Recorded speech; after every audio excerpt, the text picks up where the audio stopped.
당신을 보니까 눈부시게 아름답습니다.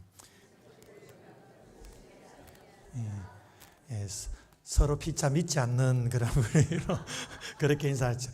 믿어주시면서 얼마나 아름답습니까? 또 이렇게 인사합시다. 당신 때문에 참 행복합니다. 아멘이십니까? 저도 여러분 보니까 참 행복합니다. 행복한 우리 성도님들 되시기를 바랍니다. 우리가 이제 오해 하나님이 빚으시는 성품에 대해 말씀을 나누고 있는데요. 첫 번째 시간에는 이미지 대 인격에 대해서, 우리가 눈에 보이는 이미지가 아니라 우리의 인격, 그리스도의 그 도가니 속에 다듬어져가는 그 인격을 추구해야 된다는 것에 대해서 나누었고, 두 번째 시간에는 두려움 대 믿음에 대해서 나누었죠. 두려움에 반응하는 것이 아니라 믿음으로 상황을 바라보고 반응할 수 있어야 된다는 겁니다. 오늘 주제는 이제 상황 대 진리입니다. 상황 대 진리. 이게 뭐냐면, 우리는 인생을 살면서 끊임없이 선택을 하죠. 뭔가를 결정을 하는데 그 결정들이 다 모아져서 지금의 삶이 있는 것 아니겠습니까? 근데 우리가 이 수많은 선택에 있어서 우리가 가졌던 기준이 무엇인가, 그걸 바라보는 거예요. 오늘 나눌 내용은 바로 우리의 선택은 계속 변하는 환경과 상황이 아니라 변하지 않는 하나님의 진리에 기초를 해야 된다라는 그러한 말씀을 함께 나누고자 하는 것입니다. 여러분, 올해 2025년에 들어와서 여러분이 한번 결정했던 것 한두 가지 한번 생각해 보시겠습니까? 여러분의 선택과 결정이 여러분의 어떤 상황을 기초로 해서 결정한 겁니까? 아니면 하나님의 진리를 기초로 해서 결정한 것입니까? 여러분이 결정을 내릴 때 일반적으로 고려하는 요소들이 무엇입니까? 직장을 옮길 때라든지, 또 이사를 가야 될 때라든지, 자녀를 결혼시킬 때, 그때 여러분들의 선택의 기준이 뭡니까? 상황입니까? 아니면 하나님의 뜻과 하나님의 말씀입니까? 그런데 우리는 종종 하나님의 진리보다는 우리의 상황을 근거로 결정을 내릴 때가 많습니다. 진리가 기준이 되어 결정 내려야 되는 거 아는데, 실상은 우리의 삶의 그 진리보다는 상황에서 결정 내리는 경우들이 많다라는 거죠.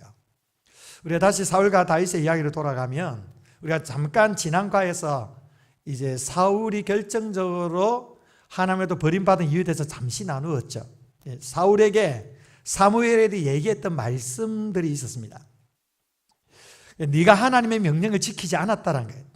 도대체 뭘 안 지키느냐, 이 배경을 이제 우리가 보아야 되는데, 이 배경은 사무엘이 내가 가서 번제와 화목제를 드리고 하나님이 너에게 말씀하신 것을 내가 지시할 것이다. 그러니까 너는 기다려야 된다. 하나님 말씀을 너에게 전해준다. 그랬습니다. 사무엘은 선지자이기 때문에 왕에게, 이 통치자에게 하나님이 무엇을 하라 그랬는지 그 상황에 대해서 말씀을 해준다고 그랬어요. 그런데 사울은 처음에 사무엘을 잘 기다렸습니다. 하루를 기다리고 이틀을 기다리고 3일을 기다렸어요. 그런데 일주일이 됐는데 사무엘이 안 나타나는 겁니다. 마음이 막 조급해집니다. 그래가지고 그날을 다 기다리지 못한 채 결국은 자기가 임의로 제사를 드리는 겁니다. 제사장이 해야 될 그 직무를 자기가 해버리는 거예요. 사무엘이 그러고 난 다음에 찾아왔습니다. 야단을 치는 거예요. 어떻게 당신이 이렇게 망령된 행동을 할 수 있느냐. 여기에 대한 사울의 대답이 뭡니까? 백성은 내게서 흩어지고 백성들이 이제 사울을 믿지 못한다는 겁니다. 그래서 당신이 일주일 있다 온다고 했는데 오지 않았지 않았느냐. 이제 이로 인해서 백성들이 좀 흩어지는 상황이 생겨서 내가 어쩔 수 없었다. 더 큰 이유가 뭐냐? 블레셋 사람들이 지금 눈앞에 지금 있다. 그래서 적군들이 가까이 오는 것을 내가 보고 있으니까 서둘러 제사를 지낼 수밖에 없다. 자기 합리화로 이렇게 얘기를 합니다. 그러니까 뭡니까? 그 지금 현재 주어진 상황이 자기를 조급하게 만들었다는 겁니다. 상황이 그를 조급하게 만들고 불안하게 만드니까 빨리 하나님께 도움을 요청하고 자기가 전쟁에 나가야 되겠다. 그래서 제사를 드렸는데, 제사를 드리는 와중에 그때 사무엘이 딱 찾아온 겁니다. 여기서 중요한 게 뭐냐? 지금 사울이 제사를 드렸느냐, 이게 중요한 것이 아닙니다.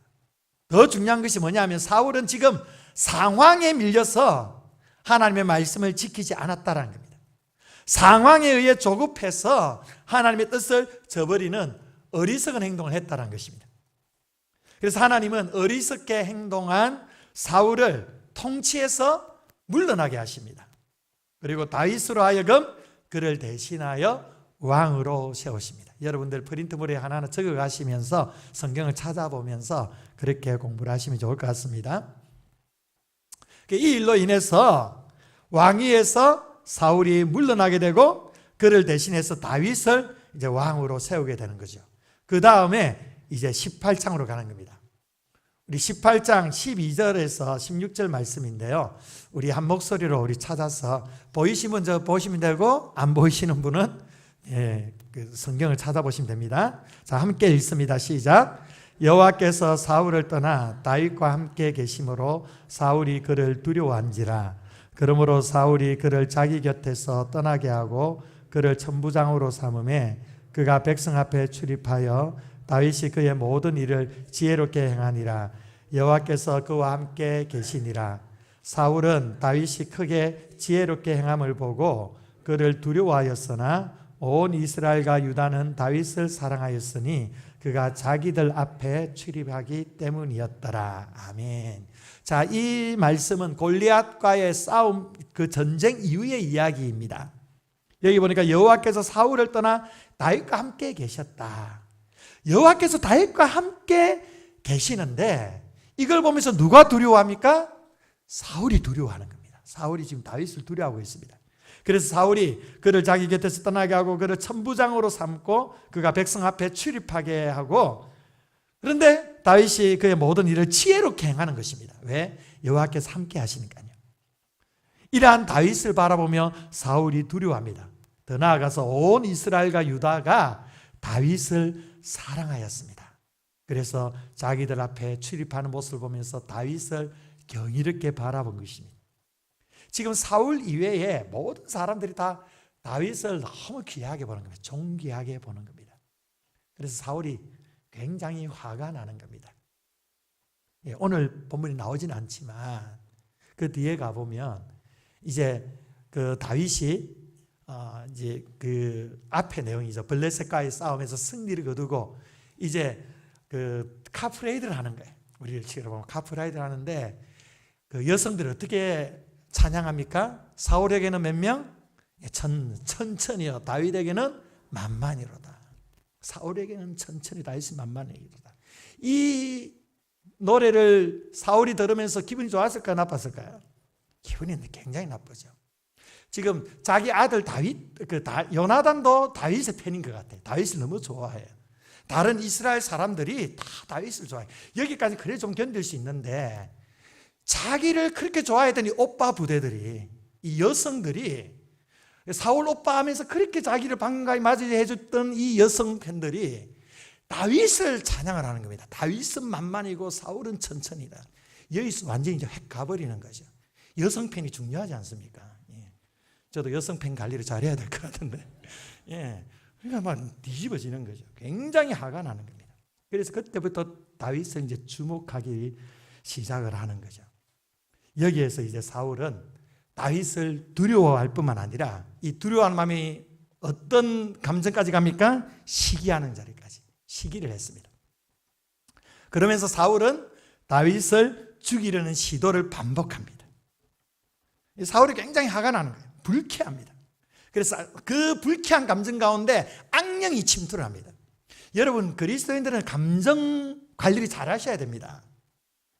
우리의 감정에 계속, 부정적인 감정에 계속 노출시키면, 분노의 감정으로 미움의 감정을 계속 노출시키면 악령이 그때 틈을 타는 거예요.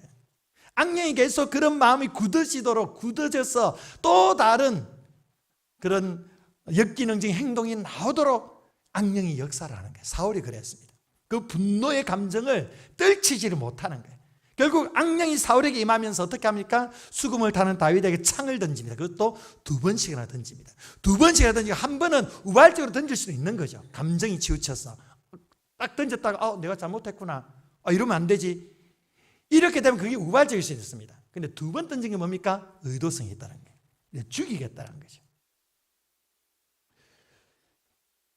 두려워하고 시기를 했습니다. 여러분, 이 시기심이라는 게 이렇게 무서운 겁니다. 지금 사울이 다윗을 시기하고 있습니다. 시기하면서 죽이려고 합니다. 여러분, 시기는요, 남을 죽이기까지 하는 거예요. 시기심이, 시기의 감정이 우리의 마음에 딱 뿌리 내리시면 굉장히 무섭습니다. 이 막장 드라마나 연속극 보시면요, 다 어디서 막 그런 서로 죽이고 싸우고 생겨납니까? 예, 다 시기심이 생기는 거예요. 시기심이 생기니까 죽이려고 그래요. 성경 역사를 보세요. 가인이 아벨을 왜 죽였습니까? 시기심 때문에. 여러분, 시기가 뭔지 아십니까? 시기는요, 시기와 질투는 좀 다른 겁니다. 시기는요, 나는 안 가졌어요. 나는 안 가졌는데 다른 상대방이 내가 가지고 있지 않은 걸 가졌어요. 남이 가진 물질이나 인기나 관심이나 사랑이 막 부러워지는 거예요. 야, 부럽다고 끝나면 되는데 이 부러운 감정이 분노의 감정으로 막 이렇게 발전해 가는 거죠. 이게 시기심입니다. 질투는 뭐냐? 시기심은 내가 가지고 있지 않은 걸 남이 가질 때 생기는 그런 그릇된 감정이고, 질투는 반대죠.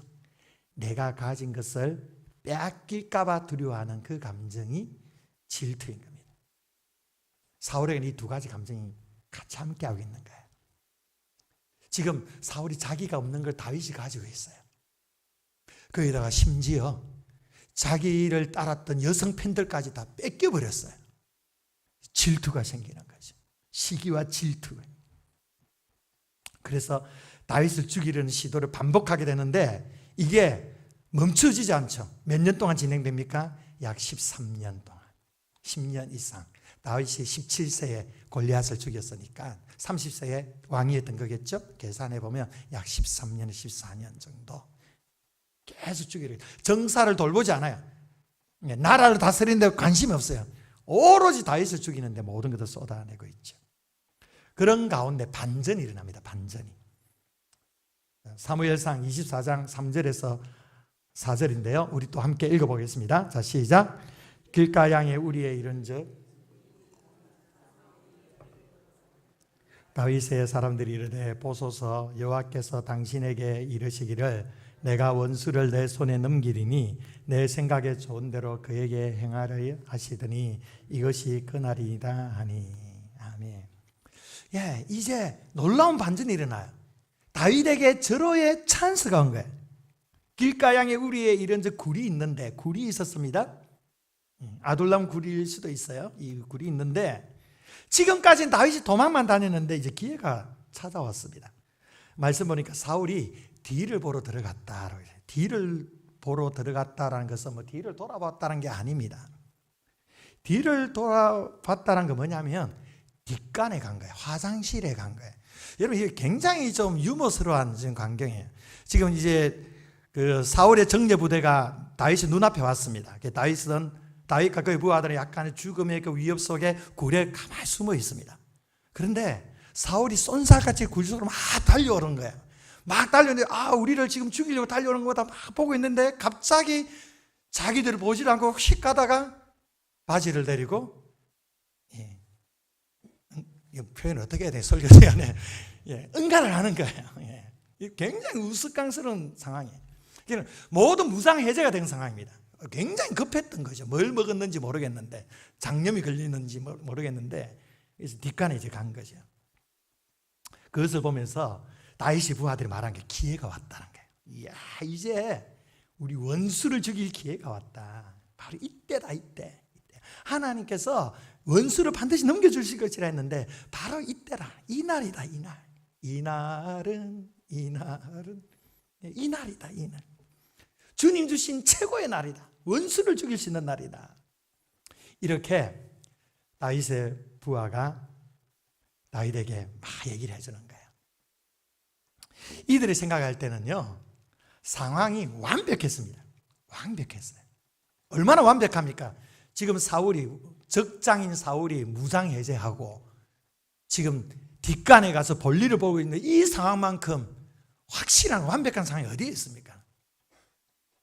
그리고요, 다윗은요, 사울을 죽이기 위해 필요했던 모든 것을 다 가지고 있었어요. 모든 것도 다 가지고 있었습니다. 어떤 게 있었습니까? 우선 정당성이 있었습니다. 완전한 정당성이 있었어요. 죽일 수 있는 명분이 있었다는 거예요. 죽일 수 있는 정당성이 있었습니다. 왜요? 사울이 계속 자신을 죽이려고 했잖아요. 10년 동안 계속 다윗을 추격하며 죽이려고 했잖아요. 그렇게 죽이려고 하는 그 사람에 대해서 내가 그 사람을 죽이게 되면 정당 방해가 될 수 있는 거죠. 내가 안 죽이려고 죽이는 거죠. 또 어떻습니까? 사울은 어떤 사람입니까? 다른 거 다 거두절미하고 22장에 가보면 사울이 제사장 85명의 목을 날려버립니다. 제사장 85명이 다 죽여버리는 거예요. 엄청난 죄를 지은 것이죠. 이런 측면에서 다윗이 심판의 대행자로서, 하나님의 심판의 대행자로서 죽일 수 있는 명분이 충분한 것이죠. 그 다음에 어떠합니까? 충신들, 다윗을 따라다니는 충신들이 긍정을 합니다. 말씀까지 갖다 대는 거예요. 여호와께서 원수를 당신의 손에 넘겼다. 그렇지 않느냐. 이때가 완벽한 기회다. 이때다. 바로 이때 우리는 죽여야 된다. 다윗이 사울을 찾은 게 아니에요. 사울을 죽이려고 막 찾아다닌 게 아니고 이 기회가 그냥 굴려들어온 거예요. 생각지도 못하게 굴려들어온 거예요. 자, 그럼 여기서 질문합니다. 여러분, 이렇게 완벽한 좋은 상황이 반드시 하나님의 뜻일까요? 여러분 보기에 상황이 완벽합니다. 모든 것이 내가 의도한 대로, 계획한 대로 척척 진행이 됩니다. 그러면 이것이 하나님의 뜻일까요? 많은 사람들이 그렇게 생각하는 겁니다.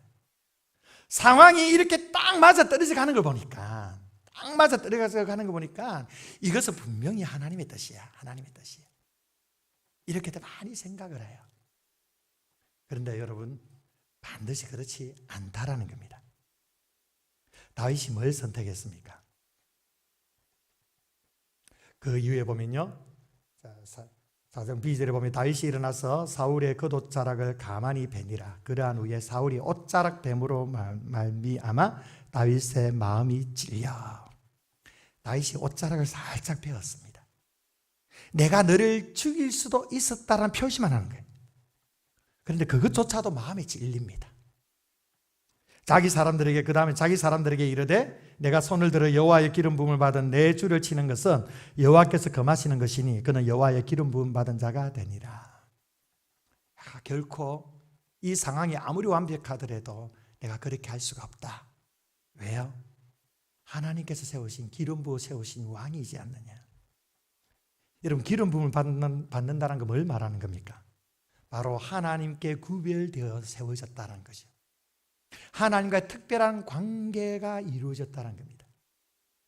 우리는 이해 못해도 하나님이 기름을 부으셨다면 그 사람은 하나님과 특별한 관계가 있기 때문에 사람이 어떻게 할 수가 없다는 겁니다.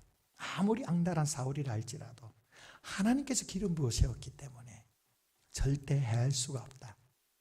이것이 다윗의 선택의 대원칙이었습니다. 그 대본 다윗이 이 말로 자기 사람들을 금하여 사울을 해하지 못하게 하니라. 사울이 일어나 굴에서 나가 자기 길을 가니라. 자, 그렇습니다. 다윗은 또한 하나님의 진리를 분명히 알았습니다. 하나님의 진리, 하나님의 뜻을 분명히 알았습니다.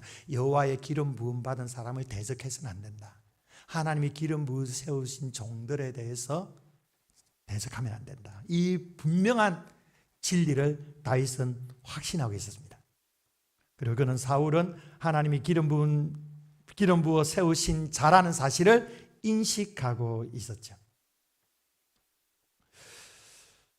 다윗은요, 이것과 함께 사실 자기도 왕이 될 것을 잘 알고 있었죠. 자기가 왕이 될 거잖아요. 하나님께서 그렇게 계획하셨잖아요. 그러니까 그 상황을 보면 상황이 완벽했죠. 내가 왕이 될 거란 거예요. 이제 사울을 내가 죽여버리고 사울 대신 내가 왕의 자리를 차지하겠다. 내가 이제 왕이 될 때가 왔다. 죽이자. 그렇게 할 수도 있지 않겠습니까? 그런데 그렇게 하지 않은 이유가 뭡니까? 하나님이 기름 부어 세운 왕이다. 그는 사울이 하나님의 기름 부어 세우신 자임을 분명히 인식하고 있었다는 겁니다. 여러분, 하나님의 일은요, 하나님의 방법대로 해야 하는 겁니다. 하나님이 성인하셔서 기름 부음을 받았다는 분명한 다윗의 마음에 이러한 인식이 있었기 때문에 다윗은 사울을 해하지 않습니다.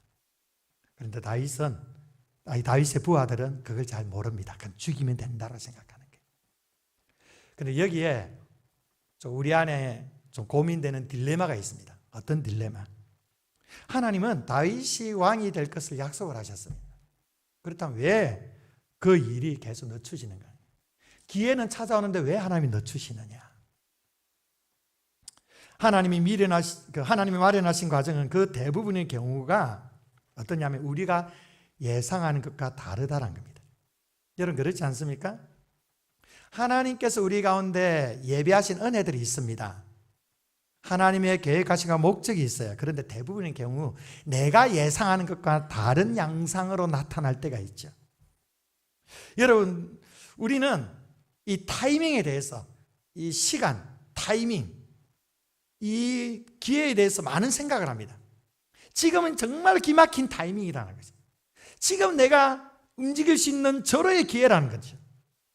그런데 내 시간과 하나님의 시간은 달라요. 하나님의 타이밍은 대부분 우리가 예상하는 것과 좀 다릅니다. 그렇죠? 늘 여기에 대한 그 간격이 있잖아요. 내가 하고 싶은 시간이 있고 그러나 하나님이 하시고자 하는 시간이 있죠. 그 간격에 우리는 늘 고민이 있지 않습니까? 하나님의 타이밍은요, 대부분요, 우리가 원하는 것보다 빠릅니까? 늦습니까? 늦어요. 좀 빠르면 얼마나 좋겠습니까? 항상 늦어요. 우리는 조급해 죽겠는데 하나님은 너무 여유롭습니다. 여유로워도 너무너무 여유로워요. 막 우리의 억장이 무너질 만큼 하나님이 여유로워 보이세요. 나는 이때라고 생각했는데 하나님은 그렇지 않는 거예요. 그리고 하나님의 타이밍은요 항상 늦습니다. 그래서 하나님의 한결같은 우리를 향한 하나님의 한결같은 메시지가 뭡니까? 기다리라는 거죠. 기다리라는 거죠. 우리는 됐다고 생각해요. 지금 됐다라는 거예요. 이 정도 훈련 받았으면, 이 정도 연단 받았으면 됐다라고 생각을 하는 거예요. 저는 20대 때 신학을 하고 사역을 하면서 참 많은 고난을 겪기도 했습니다. 물질적으로 너무 힘들어서, 재정적으로 뭐 답이 없어서 때로는 그 당시에 수돗물로 배를 채워보기도 하고요. 자취집에 기름이 떨어져가지고, 겨울에 엄청 춥잖아요. 기름이 떨어져가지고 그때 생각했던 방법이 이불에 발을 넣고 드라이기를 쫙 틀면요, 야, 진짜 따뜻해요. 진짜 따뜻해요. 근데 드라이기가 시원찮은지 한 10분 계속 찌니까 고장이 나버려가지고 그렇게 지내왔던 시간들도 있었습니다. 지금 생각하면 너무 소중했던 시간들. 30대 가고 이제 결혼도 하면 야, 고생이 끝나겠거니 싶었더니 더 큰 고난이 오더라고요. 40대 되니까 어떻습니까? 또 다른 고난이 찾아오는 거예요. 이제 여러분 믿으시지는 않으시겠지만 제가 이제 50이 넘어갔는데 50대 들어왔는데 고난이 있을까요? 없을까요? 있죠. 고난이 늘 찾아오는 거예요. 60대가 되면 아마 더 큰 고난이 올 수도 있지 않겠나, 그런 생각이 들어요. 제 얘기입니까? 여러분의 얘기도 하죠. 얘기도 하죠. 제 마음속에 한 40대 정도 되면, 저는 그 20대 때 항상 40세를 동경을 했어요. 40세 때면 제가 날개로 활착되고 마음껏 정말 멋있게 아주 영향 있게 사역할 수 있으리라. 40대 정도 되면 나에게 훈련하신 모든 것들이 다 끝난다. 하나님께서 다 단련시켜 주신다. 그런 마음이 있었어요. 이 정도 연단 받았으면 됐지 않았겠느냐. 그런데 하나님이 벌써 아시는 거예요. 하나님께서 야, 임마 되기 뭐가 돼. 아직 멀었어. 너 아직 멀었어. 여러분, 우리는 늘 좀 조급하죠. 빨리 뭔가를 이루어 가려고 하는 거예요. 그러나 여러분, 나의 시간보다 하나님의 시간이 더 정확합니다. 하나님의 타이밍은요, 항상 내 생각보다 늦지만 그 타이밍은 내가 생각하는 것보다 더 완전한 거예요. 교회에서 이제 중직선거를 하면 때가 되면 이걸 중직선거를 하게 될 텐데, 이 피택 되시는 분이 있고 또 안타깝게 안 되시는 분들도 있죠. 직분에 대한 사모함을 가지고는 참 귀한 건데 내가 사모하는 대로 되면 얼마나 좋겠습니까? 안 되는 경우도 있죠. 그래, 피택이 안 되어서 낙심하는 분도 있고, 또 내가 성도들에게 인정을 못 받았느냐? 못 받은 건 아닐까? 자괴감에 빠지시는 분들도 있고, 그래서 교회를 떠나시는 분들도 한국교회 보편적 현상들 아닙니까? 그런데 여러분 정말 그런 걸까요? 내가 지금 피택이 안 된 것이 성도들에게 인정을 못 받아서 그런 걸까요? 피택이 안 된 것이 내가 뭐 부족해서 그런 걸까요? 물론 다 부족하죠. 그런데 여러분 그런 게 아니에요. 분명한 답은요, 하나님의 타이밍이 오지 않았기 때문이라는 거죠. 하나님의 시간이 아직 오지 않았다라는 거예요. 우리는 조급하지 말아야 됩니다.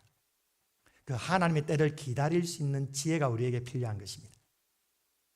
여러분, 하나님은 정확한 분이세요. 정확한 분이세요. 완전한 분이십니다.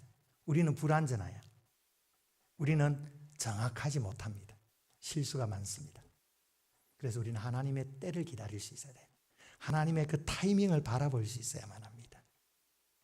다윗은 자기가 왕이 될 것이라는 걸 잘 알고 있었어요. 그는 기름 부음을 받았습니다.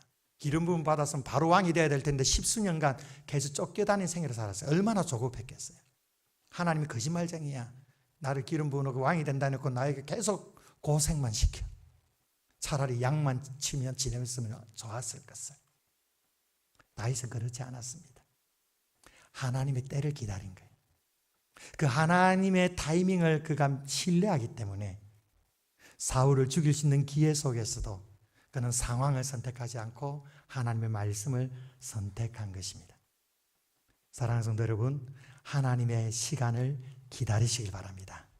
하나님의 타이밍에 하나님께서 이루어 가실 일들을 믿음으로 바라보시기를 바랍니다.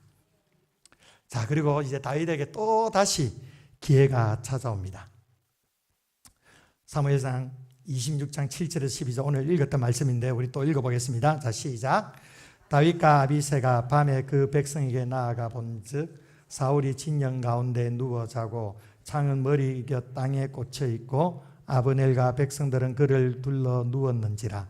아비새가 다윗에게 이르되 하나님이 오늘 당신의 원수를 당신의 손에 넘기셨나이다. 그러므로 청하오니 내가 창으로 그를 찔러서 단번에 땅에 꽂게 하소서. 내가 그를 두 번 찌를 것이 없나이다 하니. 아멘. 자, 여러분 또 기회가 왔어요. 또 기회가 왔는데 이제는 아비새, 다윗의 부하 아비새 자기가 나서겠다는 거예요. 여러분 이런 제안을 한번 받아보십시오. 목사님, 집사님, 장로님 가만히 계십시오. 가만히 계시고 제가 알아서 다 할게요. 제가 손 하나도 대지 마십시오. 제가 다 알아서 다 해줄게요. 얼마나 달콤한 제안입니까? 그죠? 알아서 해준다니까. 나는 손댈 필요 없는 게 다윗은 손댈 필요가 없습니다. 정말 나이스한 제안이에요. 나는 안 드러납니다. 옆에서 해주겠답니다. 벌을 받아도 죄가 받지 내가 받는 게 아니에요. 지금 그 얘기를 하는 거지. 아비새가 그 얘기를 하는 겁니다. 지난번에 다윗이 적극적으로 이렇게 했으니까 이제는 이제 방법을 생각한 거지. 아비새가 내가 할게요. 내가 당신이 못한 내가 할게요. 다윗이 어떻게 대답합니까? 자, 9절 읽어봅니다. 시작. 다윗이 아비새에게 이르되 죽이지 말라. 누구든지 손을 들어 여호와의 기름 부은 자를 치면 죄가 없겠느냐. 예, 우리 10절부터 12절 또 읽어봅니다. 다윗이 또 이르되 여호와께서 살아계심을 두고 맹세하노니 여호와께서 그를 치시리니 혹은 죽을 날이 이르거나 또는 전장에 나가서 망하리라. 내가 손을 들어 여호와의 기름 부음 받은 자를 치는 것을 여호와께서 금하시나니 너는 그의 머리 곁에 있는 창과 물병만 가지고 가라. 자, 여기서 놀라운 고백을 또 하고 있습니다. 사울을 치시는 건 여호와이지 내가 아니라는 겁니다. 원수 갚는 것은 하나님께 있는 것이고 나에게 있는 것이 아니라는 겁니다. 하나님께서 치시고자 한다면 사울을 어떤 방식으로든 치실 것이라는 거예요. 내가 칠 수 없다라는 겁니다. 그러면서 또 한결같이 얘기합니다. 내가 손을 들어 여호와의 기름 부음 받은 자를 치는 것을 여호와께서 금하시나니 너는 그의 머리 끝에 있는 창과 물병만 가지고 가자. 여러분, 상황은요, 다시 한번 완벽한 것으로 지금 나타나고 있죠. 다시 완벽한 것으로 나타납니다. 자, 두 번 이 상황이 찾아옵니다. 그럼 우리는 무슨 생각을 하게 됩니까? 완전 기회다. 두 번씩이나 이런 기회가 왔다는 이건 분명히 하나님의 뜻이야. 하나님의 뜻이. 왜 하나님께서 이런 상황을 허락하셨겠어? 하나님의 뜻이 맞아. 지난번은 아니었다 할지라도 이번에는 맞을 거야. 이런 생각을 하게 될 수가 있죠. 거기다가 아비새가 다윗을 위해 사울을 죽이는 일에 자원을 합니다. 아비새가 자원을 해요. 나는 가만히 있어도 돼요. 다른 사람 알아서 해주는 게 내 책임이 아닌 거예요. 내 손으로 안 하면 되니까 핑계거리도 생겨지는 겁니다. 이거 완벽합니다. 지난번에도 왔는데 똑같은 기회가 왔다. 이번에는 확실해. 정말 그럴까요, 여러분? 똑같은 상황이 두 번 오면 하나님의 뜻일까요? 똑같은 상황이 세 번 오면 그게 하나님의 뜻일까요? 한 몇 번 와야 하나님의 뜻이라고 생각될까요? 여러분, 우리가 여기서 한 가지 간과하는 게 있습니다. 이것이 사단의 치밀한 공격이라는 걸 생각하지 못하는 거예요. 사단이 끈질기게 유혹한다라는 생각은 안 하고 계속 기회가 왔다고만 생각하는 거예요. 내 유리한 대로 생각하는 거예요. 여러분, 사단은 굉장히 집요한 존재입니다. 그래서 이런 상황들을 우리가 하나님의 뜻이라고 오해할 수 있게끔 그런 상황들을 자꾸 몰아가는 거예요. 너무 완벽하니까 받아들여야 된다라고 그런 생각을 가지게 하는 거예요. 그러나 다윗은 어떠합니까? 한결같아요. 다윗은 하나님이 기름 부어 세우신 사울을 아비새가 해하는 것을 금하였습니다. 하나님이 기름 부어 세우신 왕이라는 거예요. 더 좋은 기회와 상황이 찾아오는 것보다 더 중요한 것은 우리가 붙잡아야 될 진리란 것입니다. 우리가 붙잡아야 될 진리이지 상황이 아닙니다. 여러분, 상황으로 판단하지 마십시오. 그 상황을 하나님 말씀 앞에 비추어 보십시오. 말씀이 가라면 가는 것이고 말씀이 서라면 서는 것입니다. 이것이 우리의 삶의 자세이고 태도입니다. 그래서 사무엘상 26장 21절에 사울이 이렇게 얘기합니다. 사울이 이르되 내가 범죄하였도다. 내 아들 다윗아 들어오라. 네가 오늘 돌아오라. 내가 오늘 내 생명을 귀하게 여겼은즉 내가 다시는 너를 헤아려 하지 아니하리라. 내가 어리석은 일을 하였으니 대단히 잘못되었다 하는지라. 자, 사울은 다윗의 이 진실함을 인식하고 다윗을 해하려고 하는 일을 멈추겠다고 약속을 합니다. 다윗이 어려운 상황 가운데서 그 도가니 속에서 그가 연단받아 내린 결정이 이것이 옳은 것이라는 걸 확증해 주는 순간입니다. 다윗이 옳았다라는 거예요. 다윗이 옳았다라는 겁니다. 그러면서 사울이 말합니다. 사울이 다윗에게 이르되 내 아들 다윗아 너에게 복이 있을지로다. 내가 큰 일을 행하겠고 반드시 승리를 얻으리라 하니라. 다윗은 자기 길로 가고 사울은 자기 것으로 돌아가니라. 사울은 다윗을 결국 축복을 합니다. 그가 위대한 일을 성취할 것이라고 예언을 해줍니다. 여러분, 다윗은 원수를 원수로 갚지 않았습니다. 그리고 하나님의 뜻에 내어 맡겨드렸습니다. 그랬더니 복이 돼서 돌아왔습니다. 여러분, 상황이 아니라 하나님이 하실 때를 기다리고 하나님의 때를 기다리면 하나님이 반드시 풀어주신다는 걸 믿으시기 바랍니다. 하나님이 반드시 하나님의 때에 우리 가운데 역사하십니다. 하나님이 일하신 방식이 바로 이런 것입니다.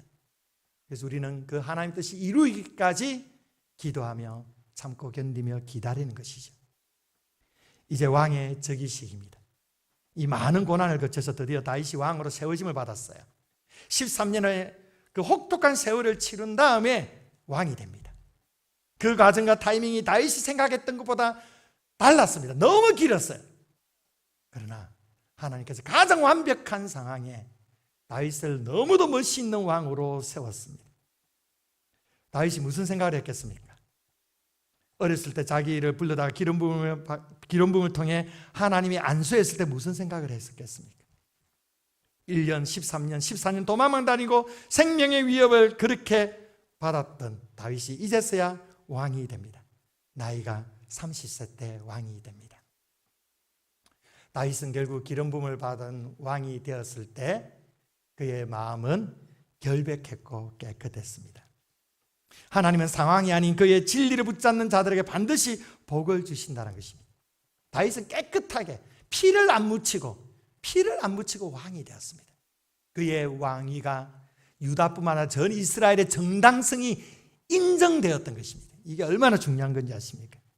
하나님께서는 바로 적절한 타이밍 속에 하나님의 사람 다윗을 아름답게 세워주신 것입니다. 여러분은 어떠하십니까? 여러분 지금 깊은 고민 가운데서 여러분이 내려야 하는 가장 큰 결정이 있다면 그것은 무엇입니까? 누구나 다 살아가면서 이런 고민들이 있을 거예요. 목회하는 저도 살아오면서 매번 어려운 결정을 내릴 때가 많이 있습니다. 여러분도 마찬가지겠죠. 그 결정이 여러분이 처한 상황을 근거로 하는 것입니까? 아니면 하나님의 뜻, 진리에 근거하고 있는 것입니까? 여러분 우리의 선택과 결정이 그냥 점심에 짜장면 먹을까 짬뽕 먹을까 이걸 정도가 아니잖아요. 우리의 인생이 달려있는 결정들을 해야 될 때가 많잖아요. 그런데 그 결정이 내가 처한 상황을 근거로 하고 있는가 아니면 하나님의 뜻을 근거로 하고 있는가 늘 고민하셔야 됩니다. 여러분 상황이 아닌 진리를 붙잡으십시오. 우리가 생각했던 것보다 더디더라도 결코 그 상황 가운데 타협하지 마십시오. 아무리 상황적으로 다 들어맞아도 진리에 어긋나면 결코 선택해서는 안 되는 것입니다.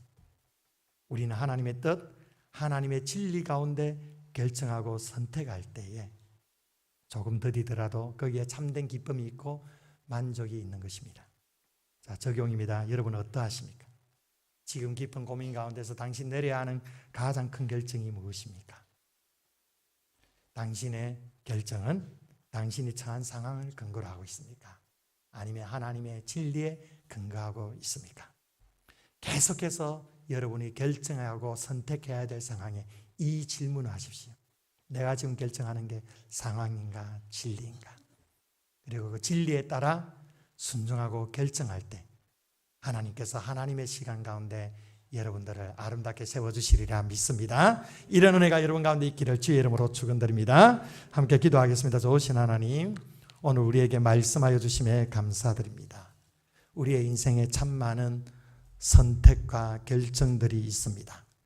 우리가 이러한 결정들 속에 상황 때문에 결정하는 것이 아니라 하나님의 진리에 따라 결정할 수 있는 참된 믿음을 허락하여 주시옵소서. 더디더라도 하나님이 이루시는